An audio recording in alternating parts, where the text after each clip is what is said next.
कल्याण डोंबिवली महापालिकेत लाचखोरीचे प्रकरण अजूनही समोर येत आहेत। अलीकडेच महापालिकेच्या मुख्यालयात लाचलुचपत प्रतिबंधक विभागाने एक मोठी कारवाई केली होती। बाजार परवाना विभागातील लिपिक प्रशांत धीवर याला 1.5 लाख रुपयांची लाच स्वीकारताना रंगेहात पकडण्यात आले आहे।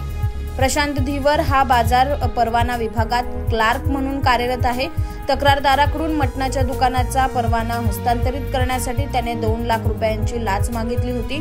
त्यापैकी 1.5 लाख रुपयांची रक्कम स्वीकारताना एसीबीच्या पथकाने त्याला रंगेहात पकडले। तसेच वरिष्ठ अधिकाऱ्यांसाठी पैसे मागितल्याचे देखील समोर आले आहे। या घटनेमुळे महापालिका वर्तुळात एकच खळबळ माजली असून या कारवाईनंतर महापालिकेतील अनेक अधिकारी आणि कर्मचारी मुख्यालयातून काढता पाय घेतल्याचे समोर आले। बाजारपेठ पोलिसांनी या प्रकरणी गुन्हा दाखल केला असून अधिक तपास सुरू आहे। कल्याण डोंबिवली महापालिकेतील या भ्रष्टाचाराच्या घटनांमुळे महापालिका बदनाम झाली आहे आणि नागरिकांमध्ये रोष व्यक्त होऊ लागलाय। पोलीस अधीक्षक शिवराज पाटील यांच्या मार्गदर्शनाखाली पोलीस निरीक्षक संतोष अंबिके यांच्या पथकाने ही कारवाई केली आहे।